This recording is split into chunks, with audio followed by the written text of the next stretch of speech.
Mind tuning is the process of making the mind loose and fertile to let the ideas grow.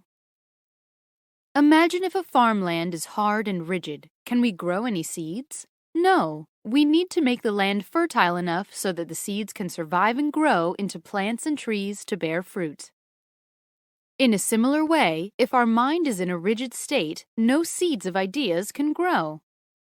Mind tuning is the process of making the mind break its rigidity so that the seeds of creative thoughts can grow into effective ideas. So, let's begin the process of mind tuning. Now let's think about this. Do we need any specific academic or professional qualifications for creative thinking? What do you think?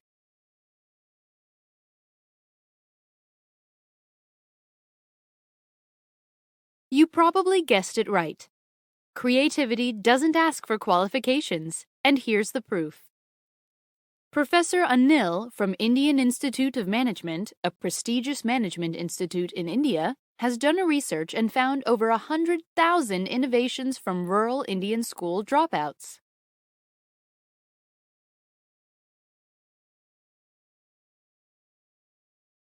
These success stories really give us confidence that every one of us is inherently creative.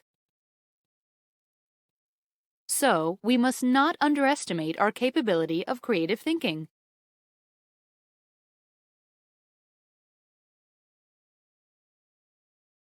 In the previous module, we understood how our assumptions influence our box thinking.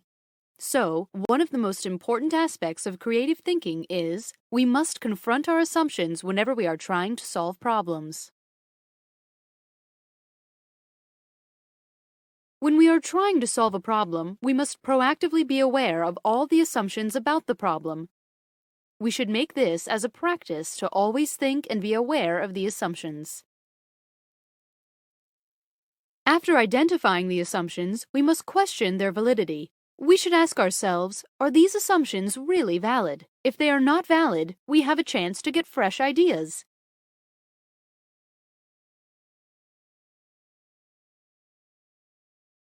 Let's look at an example. Take a look at the square watermelons.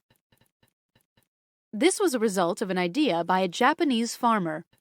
When the consumers struggled with the issues of storing the round-shaped watermelons in a refrigerator, this farmer must have confronted the assumption, why a watermelon should always be round-shaped? Why not a square shape? Then the farmers started using glass boxes to grow the melons, and the fruits naturally developed the box shape. This is how it helps when we confront the assumptions.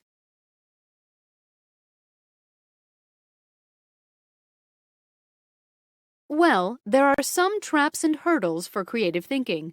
We need to watch out for the traps. One such trap is the expertise trap. We may have expertise in a particular field, but sometimes the inputs from others help us solve some problems related to our field. So, it is very important not to write off the suggestions and inputs from others without verifying them.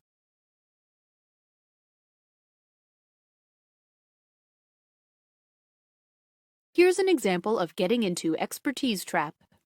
A manager tells a software developer that he needs a report by tomorrow. The software developer thinks that he needs to write a program to generate this report.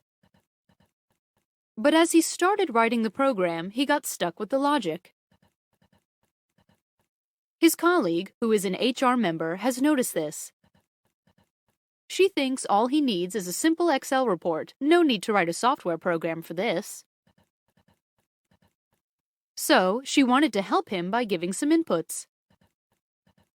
But he thinks she can't help because he feels it has to be done only by writing a program, which is his stuff. The software developer has fallen into the expertise trap, and he got stuck with box thinking.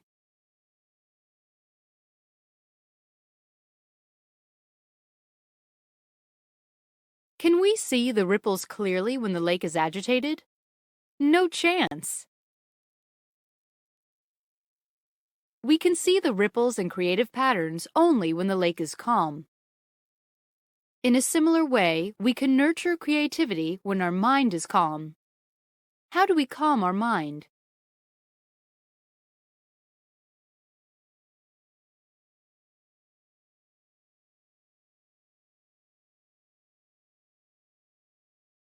Now, here's the key differentiator for creative thinking.